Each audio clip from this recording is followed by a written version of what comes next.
Hey everyone, Sean Clement here, and today you're going to learn how to be a better grass cutter. Now we all know that cutting grass is what determines the quality of the strike with the golf ball.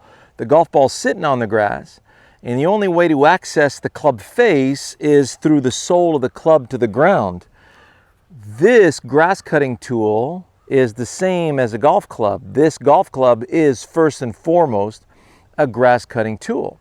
So when you get really good at cutting grass with the sole of the club, then you'll become a really solid ball striker. So we're going to be showing you a series of exercises here that are going to really help you improve your skill with cutting grass. And once that happens and you understand what transpires through impact to really give you the best quality strike, then obviously your golf is going to go through the roof. So let's get started. Okay. So the first one is real simple.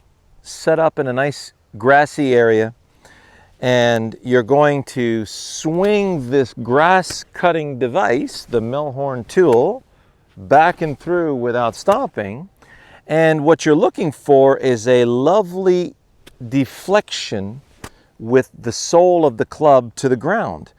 So you'll notice when we take it square and the hands come through first, the blade comes in quite open, doesn't it? Let's just keep that in mind for later on, okay? So when the blade comes in open, what's really cool is that the leading edge of the blade will stay off the grass, and you'll have a shave or a cut of grass that's going to be about 1/4 inch in thickness. So it's the same thing in the other direction. Notice the blade is designed so that you can cut grass in both directions. So on the way back, you'll notice how the hands come through first, then the shaft, then the heel of the blade, then the toe of the blade. And then the blade passes the hands and reloads over here. You get this beautiful hinge.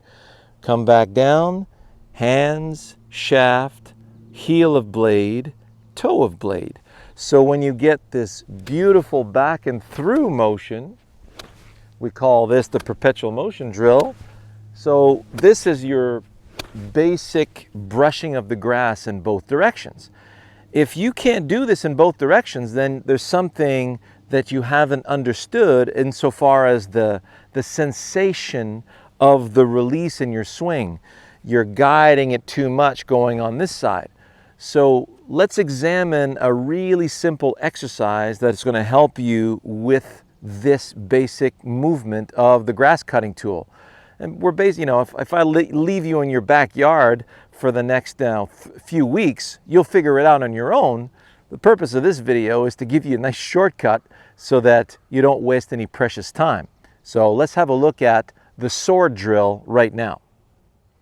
Okay, so you take a regular golf club and you grab it, you hold it at the bottom of the shaft just above the club head, like a sword.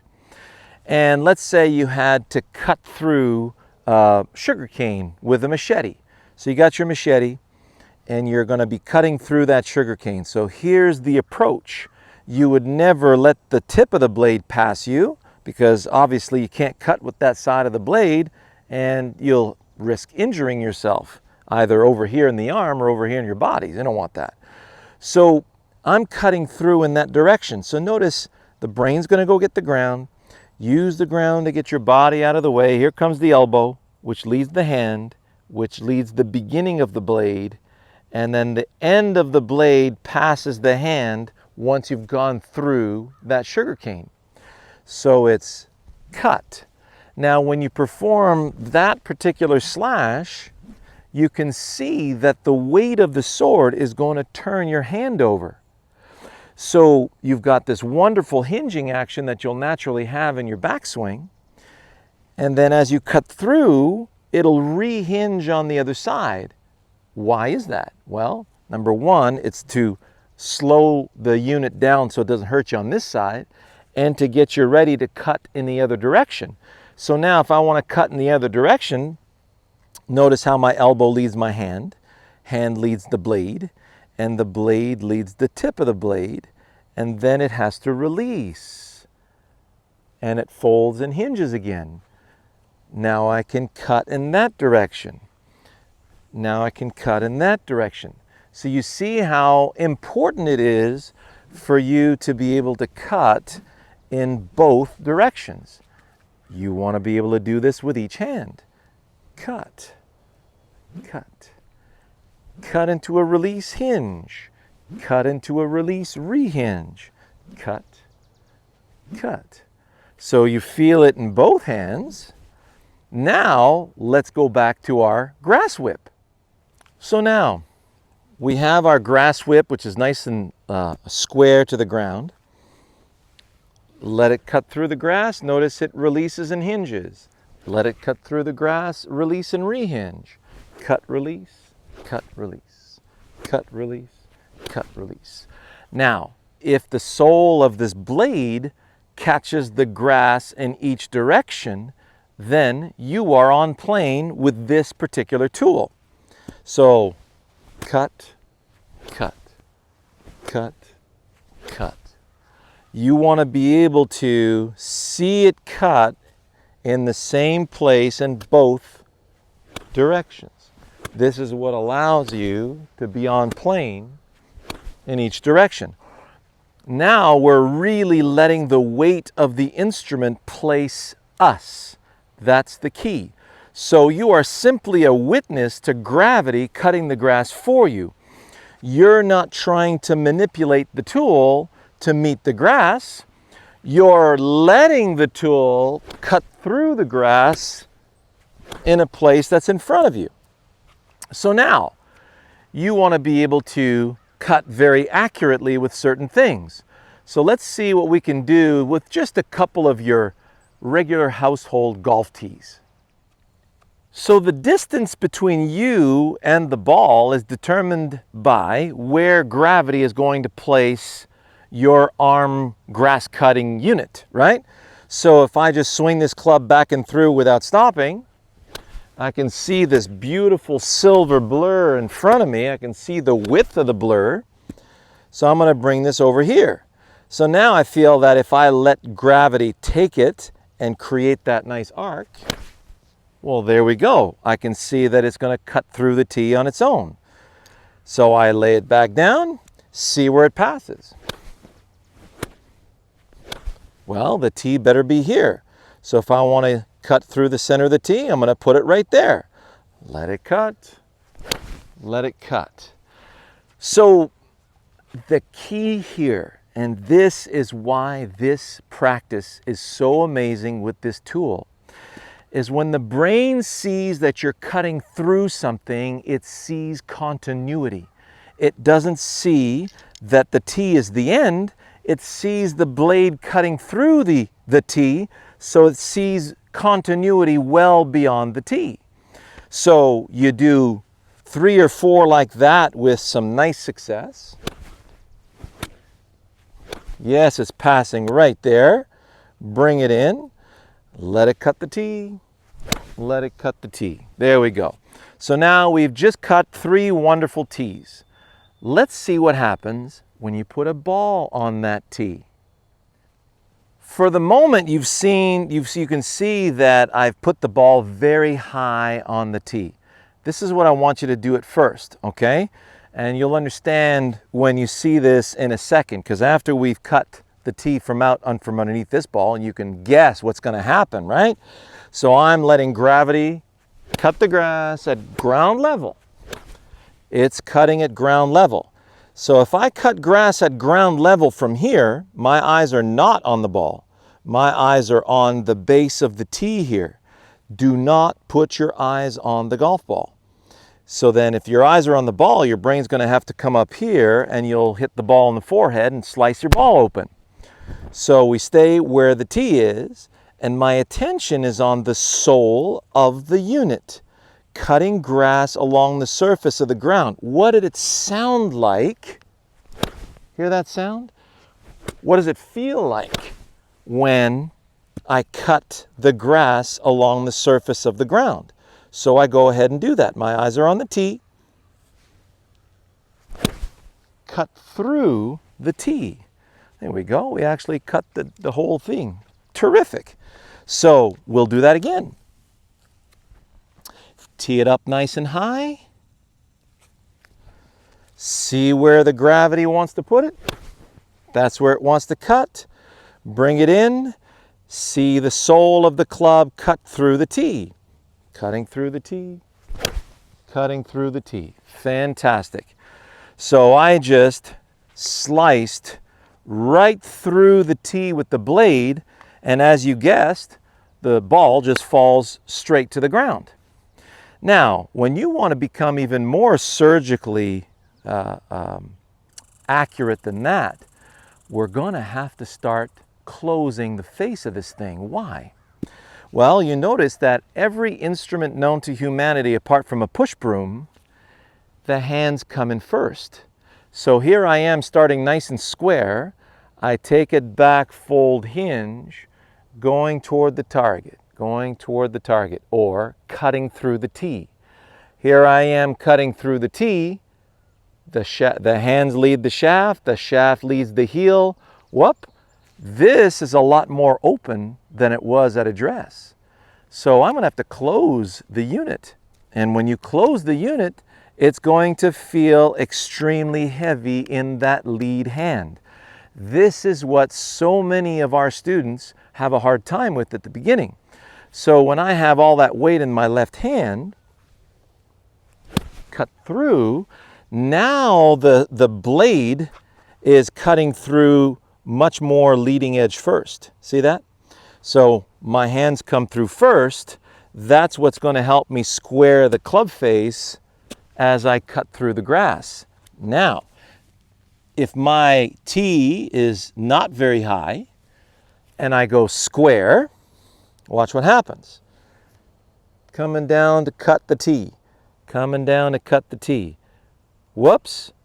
When the blade is too open, the sole of this blade is going to hit the ground, and I'm actually going to scull the ball with the leading edge of this unit. So in order for me not to do that, I'm going to have to close it. Do you see how much I closed it? Bring it down to the ground. Now I'm going to cut through the tee. Notice how the ball is staying right where it was. That's the only way I'm going to have to be able, I'm going to be able to go down. Let's show you that again. That's the only way I can get through the tee without sculling the ball. There it is. How about that one? That was perfect. So the previous one was a little too close. You could see how it gouged the ground. And that one right there was exactly the right amount of closure. So the next step for you would be, after you've done a few with square, with the ball plenty high in the tee, as you bring the ball closer to the ground, you're going to start to see that you're going to have to close the face or close the unit. And then when you do that, you're going to be able to get through the thinnest of margins with that tee. And, you know, at first, use wiffle balls. Because if you're using your good Titleist or Srixon balls, then they'll, you know, you're going to, one skull in that, that'll cost you, you know, a good quality golf ball. So I hope you enjoyed this excerpt. In our next one, after you've done this cutting through, then we're going to hit a few shots with the golf club itself. And then I'm going to show you exactly how beneficial this is when we're doing uphill, downhill, and side hill lies. One of the aspects of golf that's extremely, extremely badly taught. And you'll see why this image of cutting grass uphill or downhill or with the ball below your feet is going to really help you become so accurate in those shots. And because you practice those particular shots, it's really going to help your swing as well. All the best, and we'll see you in a bit. I've got my 7-iron. I'm going to swing back and through without stopping to see where the club wants to cut grass. There's my distance between me and the golf ball. Bring that in. So notice now the sole of my club is in a great position to cut through that dandelion stem. all I need now is a direction. So we've got a nice little par 3 practice hole here, and it is about 165 yards in distance. We got a little bit of wind in the face, so I'm going to go with the 7-iron. And I'm going to play a little fade from the center of the green back to the right side of the green. So the center of the green is basically right on the edge of that divot. So I'm lining up the direction of my cut that way.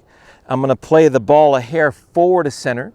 When it's forward to center, I tend to catch the ball as the club is coming back to the left to the inside, which is going to give it a little bit of a clockwise spin on the ball.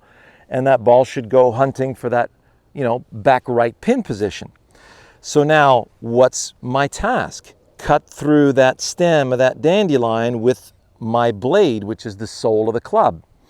So I am cutting along the grass in that direction. There we go. Bring that in.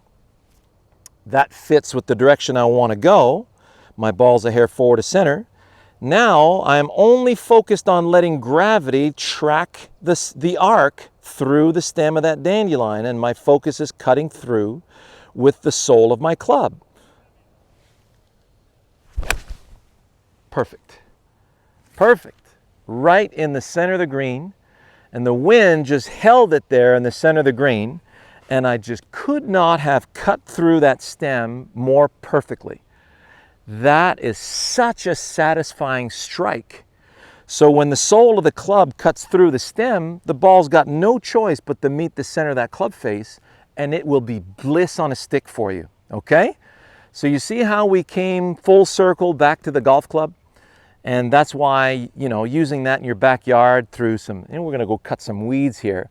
I'm going to show you a little weed cutting episode for a minute. We'll have a good time with that. And then we're going to go to the uneven lies, okay? See you in a bit. So this is where it can be a lot of fun. This is a part of the golf course here where there's a nursery, and they just took a lot of this turf to repair some of the winter damage that was on the golf course, and they're going to come back in about 3 weeks, just before the fall, to plow this under and resurface and resod and get it ready for probably two years from now or 3 years from now. So in the meantime, we got some beautiful weeds that have grown in the interim, and we're going to have fun with our grass whip doing that. So let's say I had a very delicate weed here. That's going to be no issues at all. So I'm seeing where I want to cut it and let it cut through. Now, if I have this sucker, now that to me is going to be a lot stiffer. So again, don't bite off more than what you can chew because you don't want to get injured doing this. So I'm going to start off by cutting the top of the grass off. How about that? Look at that. What a beautiful clean cut we've had right there. So then I'm going to cut it a little shorter. Look at that. Beautiful. Now I'm going to cut it a little bit shorter. I'm going to have to close the face a little bit. Bingo. How about them apples? Wasn't that pretty cool? So the image, the first one was taking half the blades out, did it, went lower and cut it at the base of the grass, and then took the whole thing out. So you can see how accurate you can be with a little bit of practice. So now I got 2 in a row. Well, when you're cutting through a section of grass, you don't cut through just one blade of grass with your golf club, you're cutting through a whole divot. That's why you see a divot come out. So see if you can't now cut through 2 items. So I'm going to cut through both these items halfway across. Here we go, look at that. How easy was that? I'm really feeling I'm using the weight of the blade. So now I'm going to go further down. And there they are. Cut down right at the base of the ground. So have some fun with a thicker weed here. I'm going to take that out right at the base of the ground. Whoo-hoo. Now, you hear that nice rock? No problem. I got the weed right at the base of the ground, and there it is. Now what's cool about this unit because it's milled aluminum, all you need is a grinder, and you can, use a grinder to sharpen this back up to get through. Just make sure that you got, your gloves on and that you're not going to let that thing cut you up. And see if you can't, put a little wrapping around it. If you have to travel with it, I would just wrap it with some, that tape that you wrap tennis rackets with. It comes in, these rolls are really, really cheap. Just roll it up around the blade so that it doesn't, cut into your graphite shafts or things like that. So that you want to be able to protect it while in transport if you've got to travel with it, okay? So there it is. It's a lot of fun. This is great practice, and it is very samurai-like practice. You're seeing what you want to cut, and it's just you and that piece of turf that you're going to cut. Look at that. And we're just going around the place and enjoying cutting through some items. So let's see now how this is going to help you with uphill, downhill, and side hill shots. And you're going to be amazed at how centered your swing is going to become with a little bit of that practice. When we're going down the slope, you hear all too often that you got to match your shoulders with the slope. The problem with that is that it would put you completely off balance. So if I want to balance myself along the slope and not fall down, so I'm cutting down the slope, cutting up the slope going back, cutting down the slope coming through. If I try to match my shoulders with the slope, then I'm going to completely lose my balance down the slope and not be able to hold my position on this slope. Well, as soon as I lose my balance, I'm going to react to that out of balance condition, and my task is no longer valid. It's null and void. So I've got my two T's here that I'm cutting down the slope through. So I brace myself on the inside portion of my lead leg, and I'm going to follow the slope up the hill going back and cut the slope down the hill, cut down the grass down the hill on the way through. Up the slope, down the slope, up the slope, down the slope. So notice how braced I am on the inside of that lead leg. It may not look like much of a slope here on camera, but this is, quite severe. It's a good 20-degree grade on the way down. So if I was going back up the slope, well, there you go. I'd have the weight on the inside of that downhill leg. I'd set myself up to go uphill, and now I'm cutting the grass up the slope. Cut. So you see at the pace at which I can really drive this blade up the hill, I'm really feeling a lot of leverage on the inside of that foot on that downhill slope. See that? And now I'm using that leverage to pull that blade up the slope. So at the end of my swing, you can't push me into the slope and you can't pull me off the slope. So cutting up the hill, inside back foot, cut up the slope, and the pressure's still inside back foot. So you're not trying to shift your weight up the hill, because if you lean into the hill, now you're cutting into the hill. Well, the problem is the hill is a lot mightier than your blade, and therefore you won't be able to get through. So you got to be able to follow the slope when you're cutting grass. So if you cut grass up the hill, you're going to strike that ball very solidly, and it's going to go very straight in the direction of your cut. So expect it to come out quite high.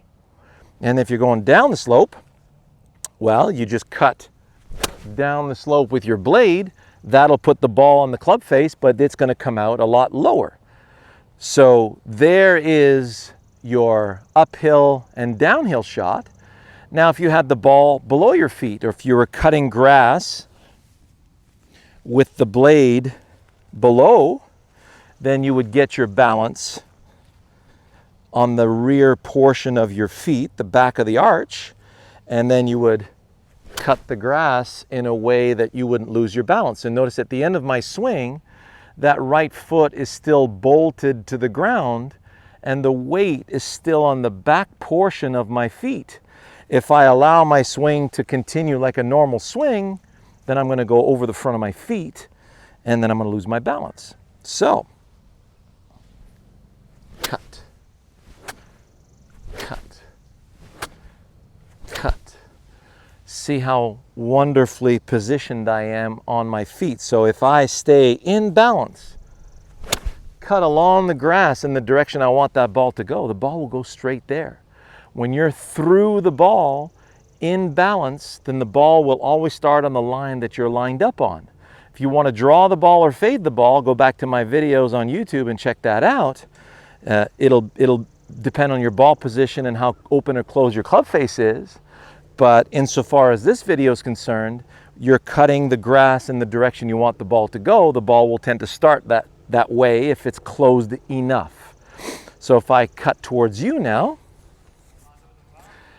I'm going to balance myself on the front portion of my arch. And I want to feel like I'm able to cut grass in balance in your direction. So I take my backswing, nice and balanced. See how my heel's off the ground? No big deal. Cut through the grass in your direction in balance. The ball, once again, will have a tendency to start exactly in the direction that you're swinging in. What a lot of people don't realize, and when you're watching this video, especially if you're a club fitter, you're going to think, oh my gosh, this is way more upright, it has to go left. No, it doesn't. If you're through the ball, it really takes out a lot of the face closure, and you're able to adapt to the slope in order to get the ball going on the line that you want it to go. It's just much more through the ball. And naturally, when the ball's below your feet, it may seem like a flatter lie, but the way that you release with the ball below your feet is going to have the ball feed in the direction that you're lined up on.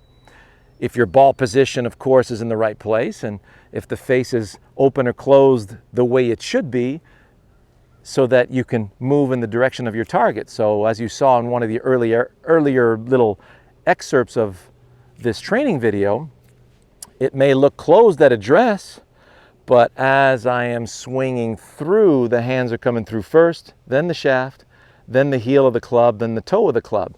So dynamically, it really does not resemble at all what it starts with, okay? So now that we're moving dynamically through the grass in the direction of your target, we have a proper weight shift. We have a proper clearing of the body. When my brain sees continuity, it's going to take my body out of the way and allow me to continue. It would never do this. I can't cut through the grass that way. So when I'm focused on cutting through the blades of grass in the direction of my target, then I'm going to get a beautiful weight shift and a beautiful clearing of the body. The rest is club face angle. How open or closed does the face need to be for the ball to fly the way I want it to once I cut the grass in that direction. So I hope you enjoyed this beautiful little training video. This is such a worthwhile tool to have in the house, in the golf bag, just to get your mind around cutting through something. And when you cut through something with a little ballistic dandelion sitting on the top of it with a golf club, well, that little dandelion bulb is going to fly like a rocket because you're moving through, not at. All the best.